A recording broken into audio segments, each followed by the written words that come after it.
Bonjour, ici le pasteur Joël Spinks et bienvenue à l'émission Vie de foi. Aujourd'hui, nous poursuivons dans cette merveilleuse série La pureté sexuelle. Et c'est une merveilleuse série parce que nous passons du temps dans la parole de Dieu et je crois que plusieurs personnes sont en train de recevoir leur victoire aujourd'hui. Pourquoi? Parce qu'on est en train de prêcher le message de la croix qui est la puissance de Dieu. Amen. Et puis, vous pouvez recevoir la puissance de Dieu dans votre demeure aujourd'hui. Et si vous n'avez pas écouté les émissions précédentes, j'aimerais vraiment vous encourager. Visitez le site web enseigne-moi.com et puis vous pouvez retrouver tous les enseignements qu'on a fait jusqu'à présent sur la pureté sexuelle. Nous avons vu dans notre première émission comment la sexualité était de Dieu. C'est Dieu le Créateur qui nous a fait le don de la sexualité. Et puis, nous pouvons être bénis dans notre sexualité si nous marchons avec le Seigneur. Et puis, nous voyons que le lit conjugal est honoré et doit être honoré de tous. Donc, Dieu n'est pas contre la sexualité. Ceci dit, il est contre les perversions sexuelles parce que ce sont ces perversions qui détruisent l'homme et la femme. Et Dieu nous aime, Dieu veut nous protéger, Dieu a des projets de paix et non de malheur. Alors, Dieu veut qu'on puisse marcher avec lui sur le chemin de la bénédiction. Vous comprenez? Donc, aujourd'hui, ce qu'on va faire. Aujourd'hui, on va poursuivre dans l'étude, mais on veut vraiment travailler au niveau du doute que vous pouvez peut-être avoir. Hier, on a parlé du message de la croix, qui était vraiment la réponse à l'humanité par rapport à cette victoire sur l'impureté, si on veut. On a parlé de plusieurs choses, mais si vous pouvez vraiment saisir que Christ, à la croix, vous a déjà délivré, vous a déjà libéré il y a 2000 ans, bien aujourd'hui, vous pouvez marcher dans une victoire perpétuelle. Ça ne veut pas dire que vous ne chuterez jamais, non, ce n'est pas ça qu'on dit, mais vous pourrez comprendre comment vivre une vie chrétienne vraiment intègre. Vous allez marcher avec le Seigneur et puis si jamais vous chutez, bien vous pouvez vous relever, mais vous ne marcherez pas constamment dans le péché et puis vous ne mènerez pas une vie double, comme plusieurs chrétiens, une double vie. Vous ne vivrez pas un pied dans le monde et un pied dans l'Église. Vous allez marcher avec le Seigneur et puis vous allez voir vraiment le Seigneur vous bénir et vous irez de gloire en gloire. Ça, c'est le cœur de Dieu. Donc, aujourd'hui, on va parler, est-ce que cette victoire est assurée? Bien, certainement, cette victoire est assurée. Mais des fois, l'ennemi peut venir et vous remettre en question même l'enseignement que nous avons eu hier. Il peut dire, oui, bien, c'est très bien, oui, mais pour toi, est-ce que ça va vraiment fonctionner? Bien, je peux être votre témoin aujourd'hui pour vous dire que le message de la croix, la puissance de la croix fonctionne dans ma vie. Et puis, cette même puissance fonctionne dans la vie de plusieurs frères et sœurs que j'ai eu le privilège de partager ce message, avec qui j'ai eu ce privilège-là. Et aujourd'hui, j'aimerais vous donner certains passages des Écritures que vous pourrez utiliser dans ce combat de la foi. Parce qu'hier, on a vu vraiment qu'on doit comprendre que nous sommes dans une guerre. Et il y a une guerre intérieure qui est là. Une guerre entre le bien et le mal, une guerre entre la chair et l'esprit. Donc, il y a cette guerre qui est là, présente en ce moment, mais nous sommes victorieux en Christ. Et là, dans Colossiens chapitre 1 et le verset 12, nous lisons « Rendez grâce au Père qui vous a rendu capable d'avoir part à l'héritage des saints dans la lumière. » Donc, vous avez cet héritage en Christ qui nous a délivrés de la puissance des ténèbres et nous a transportés dans le royaume du Fils de son amour, en qui nous avons la rédemption, la rémission des péchés. Ce que je veux vraiment souligner en ce moment, au verset 13, dans Colossiens chapitre 1, donc Colossiens 1, verset 13, ici nous lisons que Christ, ou Dieu, le Père, nous a délivrés de la puissance des ténèbres. Donc, s'il nous a délivrés de la puissance des ténèbres, c'est parce que nous sommes libres. Nous sommes délivrés. Mais vous allez dire, oui, mais pourquoi nous avons autant de problèmes dans la vie chrétienne? Pourquoi avons-nous autant de défis au niveau de la sainteté? On entend toutes sortes d'histoires dans nos églises. On entend dire que les gens vivent dans le péché, dans la fornication. Il y a toutes sortes de péchés, mais qu'est-ce qui se passe? Bien, les gens n'ont pas compris qu'ils étaient libres. Ils sont séduits, en fait. Ces gens-là sont séduits par Satan, croyant que c'est tout à fait normal de vivre comme le monde. Ces gens-là sont dans un monde de séduction. Et si on peut juste comprendre que nous ne sommes plus dans le royaume des ténèbres, mais nous habitons dans le royaume de la lumière. Bien, dans la lumière, il n'y a pas de place pour l'hypocrisie, il n'y a pas de place pour cette double vie, mais quand nous sommes dans la lumière, nous sommes purs, nous marchons dans la lumière et c'est tellement merveilleux. Ça nous dit que Dieu nous a délivrés de la puissance des ténèbres. Et cette puissance-là, c'est vraiment une puissance de la mort. C'est une puissance de péché où le péché vient sur vous, vous écrase. Mais la Bible nous dit plutôt, nous avons été transportés dans le royaume du Fils de son amour. Oh, alléluia, ça c'est possible pour vous. Si vous êtes un enfant de Dieu, c'est possible dans le sens que vous pouvez croire le rapport de Dieu. Donc, la victoire est assurée parce que Christ vous a déjà acheté cette victoire. Il vous a acquis cette victoire à la croix. Mais une des choses que vous devez comprendre, si vous croyez que Christ a déjà payé pour cette victoire, bien vous devez cesser de lui demander de payer à nouveau. Plusieurs chrétiens prient constamment, « Seigneur, délivre-moi de tel péché. Oh Seigneur, je te demande, délivre-moi de ce péché sexuel, ce péché que j'ai dans ma vie. Délivre-moi, je t'en supplie, Seigneur. Si tu me délivres, je m'engage envers toi, je donnerai tel montant d'argent à l'Église, ou je ferai ceci, je ferai cela. Seigneur, s'il te plaît, délivre-moi. » J'ai même été dans des réunions de prière parfois où j'entendais des chrétiens pleurer et supplier, « Seigneur, s'il te plaît, délivre-moi. » Mais cessez tout ça. Cessez. Christ ne reviendra pas une deuxième fois pour payer votre dette de péché, ça vous le savez. Il ne reviendra pas non plus vous délivrer. Il a tout accompli à la croix. Vous êtes déjà libre. Vous êtes déjà libre. Donc, croyez que vous êtes libre et remerciez le Seigneur pour votre délivrance. Donc, si vous êtes là, vous êtes pris esclave du péché, bien c'est parce que vous êtes ignorant de votre délivrance. Aujourd'hui, je déclare sur vous votre liberté. Aujourd'hui, je peux déclarer que le Seigneur a tout accompli à la croix. Et vous pouvez recevoir cette révélation-là et dire, « OK, Seigneur Dieu, je crois et je reçois. Et si j'ai cru et si j'ai reçu, je vais remercier le Seigneur pour ma liberté. » Donc, au lieu de prier, « Seigneur, s'il te plaît, délivre-moi », vous pouvez dire, « Merci Seigneur Dieu, parce que je suis libre maintenant. Merci parce que je domine sur la nature pécheresse. Merci Seigneur Dieu, parce que je ne suis plus captif du péché, je ne suis plus esclave du péché aujourd'hui, mais je suis libre. Gloire à Dieu. » Et c'est important même de le déclarer à voix haute. Pourquoi? Parce que le diable va vous entendre. Si vous êtes là et l'ennemi vient, et puis il vient avec des tentations, et là, il vous voit en train de penser, méditer sur le péché, sur les tentations potentielles. Vous êtes là, vous pensez, mais quand vous décidez plutôt, non, je vais déclarer ma liberté.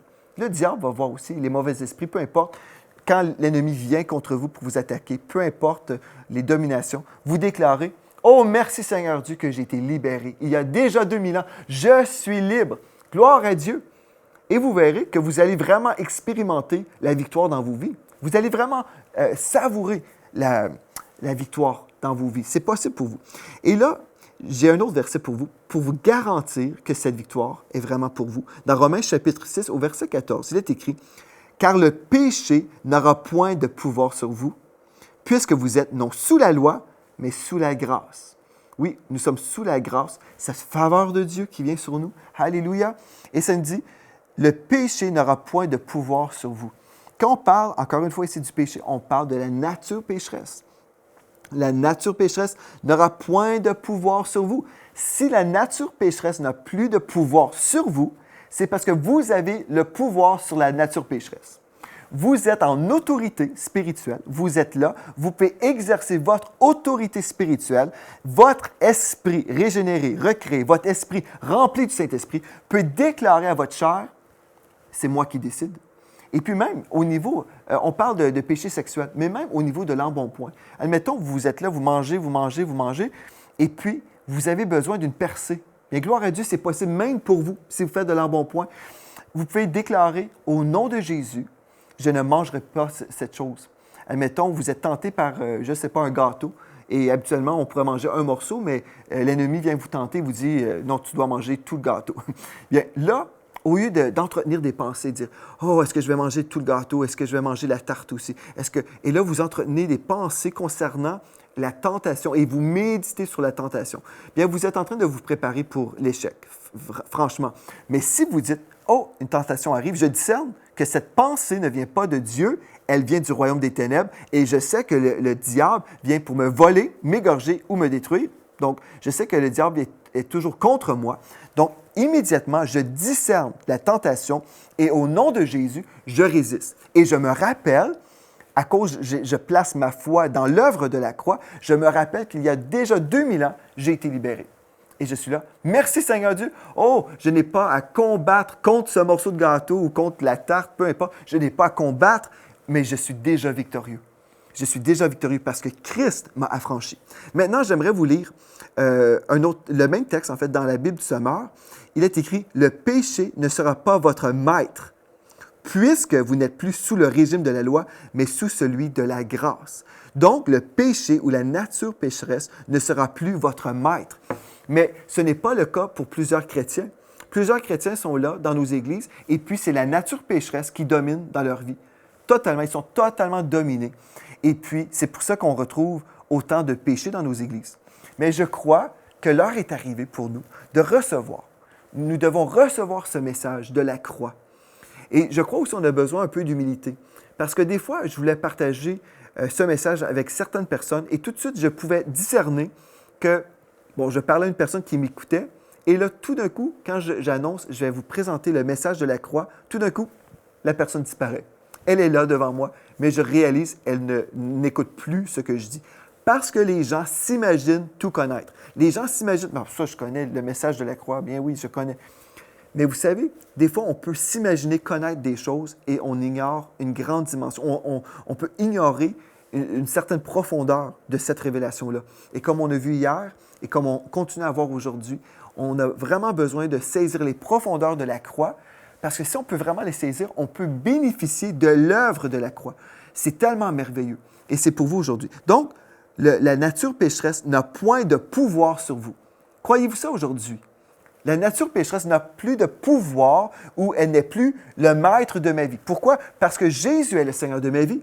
Si Jésus est mon maître, si Jésus est mon Seigneur, ce n'est certainement pas ma chair qui va me dire ce que je vais faire. Non, mais je vais croire ce que Dieu me dit et je vais marcher dans l'obéissance. Bon, j'ai un autre texte très important qu'on doit voir ensemble dans 1 Corinthiens chapitre 6 et on va voir à partir du verset 9 à 11.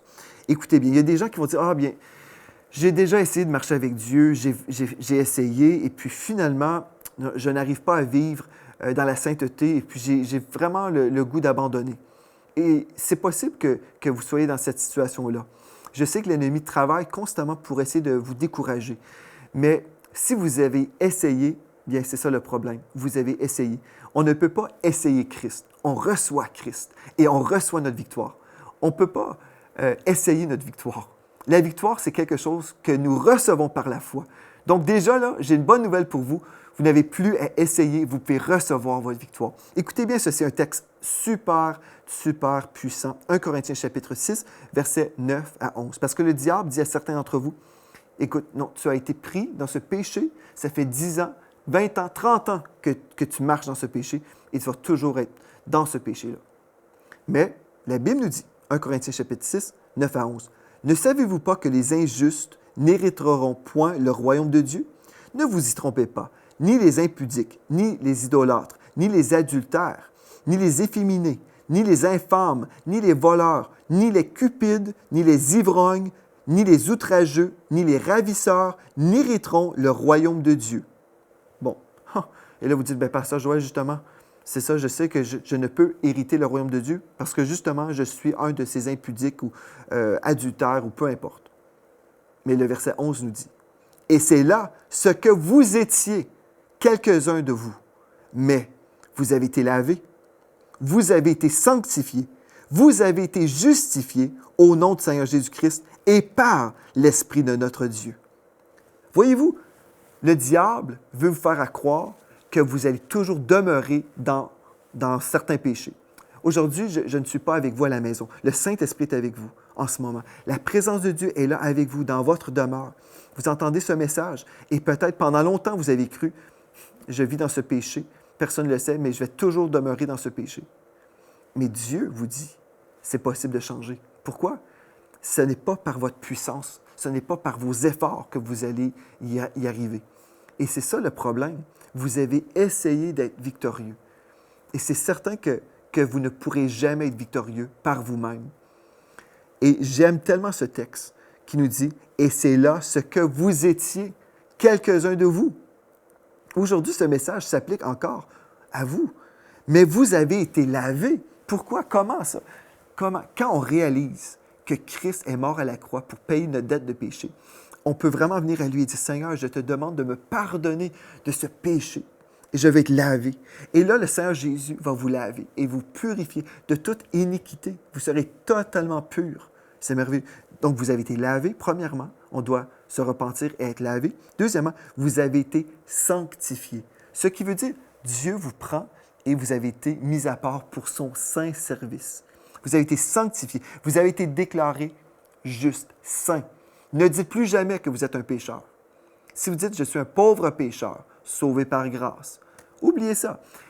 Vous êtes en train de déclarer, si vous dites que vous êtes un pécheur, vous êtes en train de déclarer que la tâche du péché est supérieure au sang de Christ. Non, je peux vous assurer aujourd'hui que le sang de Jésus purifie vraiment les péchés. Le sang de Jésus purifie vraiment. Et puis, peu importe la tâche qui est là, le sang de Jésus vous purifie totalement et vous n'aurez plus jamais à dire que vous êtes un pauvre pécheur, mais non, vous étiez un pauvre pécheur. Mais à cause du sang de Christ, vous avez été lavé et vous avez été sanctifié. Quand vous êtes sanctifié, ceci veut dire que vous êtes devenu saint. Vous êtes un saint de l'Éternel et vous devez vous voir comme étant un saint. Parce que si vous vous voyez comme un saint, vous allez marcher dans la sainteté.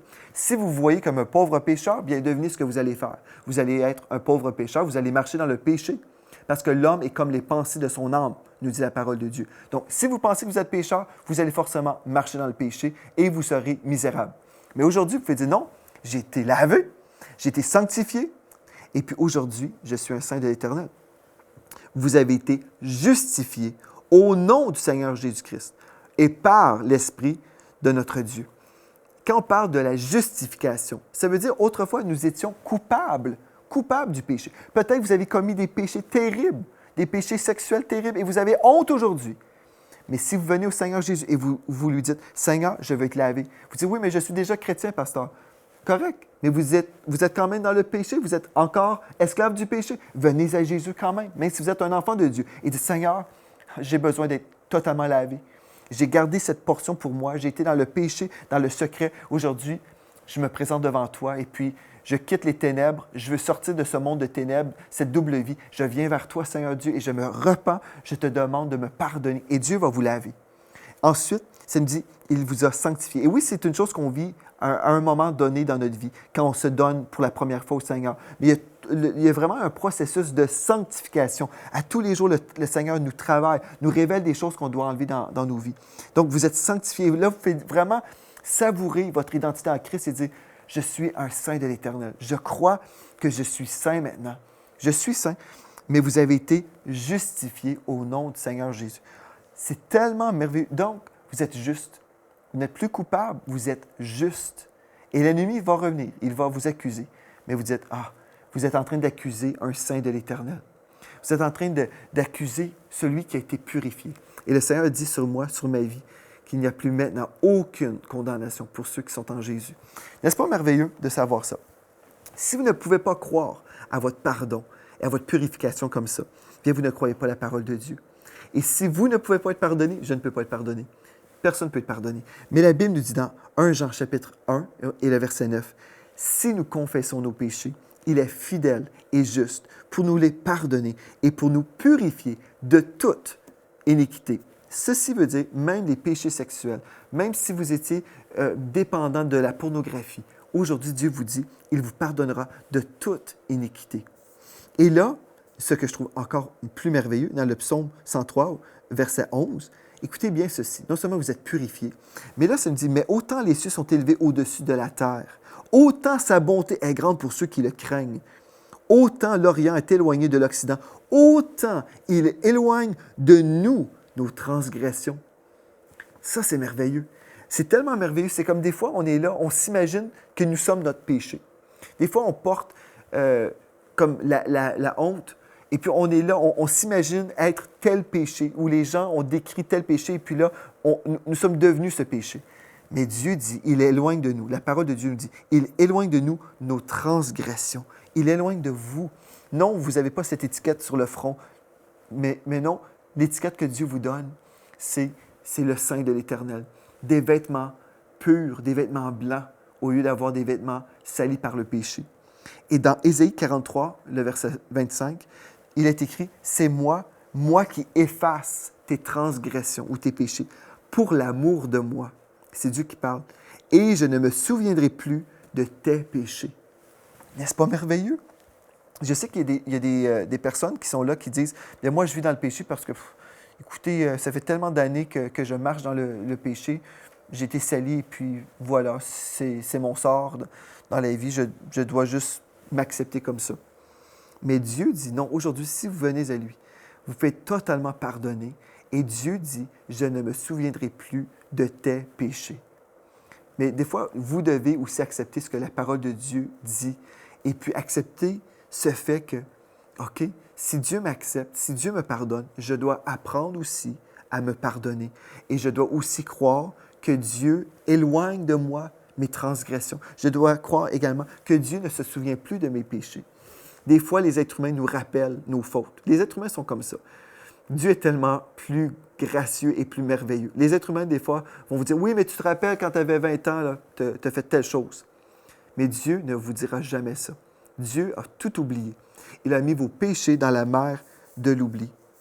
Et aujourd'hui, vous êtes là, vous avez écouté des enseignements sur la croix, et peut-être pour la première fois de votre vie, vous réalisez, « OK, je viens de saisir des vérités que je n'avais jamais entendues. » Ça, c'est merveilleux.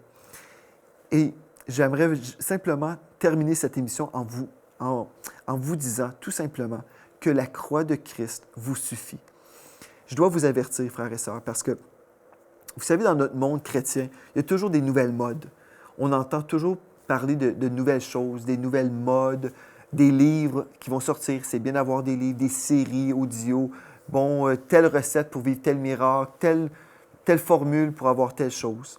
Et on entend toujours toutes sortes de choses. Et puis, peut-être même, c'est pour, je ne sais pas, c'est pour divertir les gens. Et puis, peut-être c'est pour faire de l'argent. Peu importe. Il y a toujours des nouvelles choses qui vont sortir. Mais la croix suffit. Vous savez, quand on a la révélation de la croix, c'est impossible de rajouter à la croix. Je ne peux pas être plus victorieux que la victoire complète en Christ.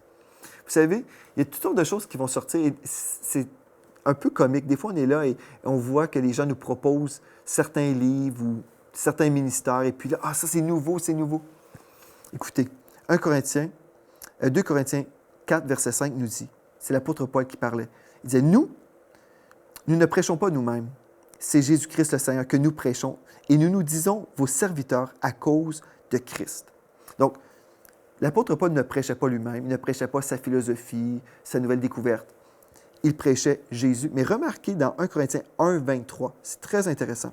Nous prêchons Christ crucifié. Scandale pour les Juifs et folie pour les païens. Mais l'apôtre Paul dit, notre message, là, c'est Christ crucifié. On dirait, mais pourquoi pas prêcher Christ ressuscité? Oui, certainement, on prêche aussi que Jésus est ressuscité, mais on comprend que la puissance, là, que le paiement pour notre victoire a eu lieu à la croix. Vous voyez? Nous prêchons Christ crucifié. Christ crucifié. Oui.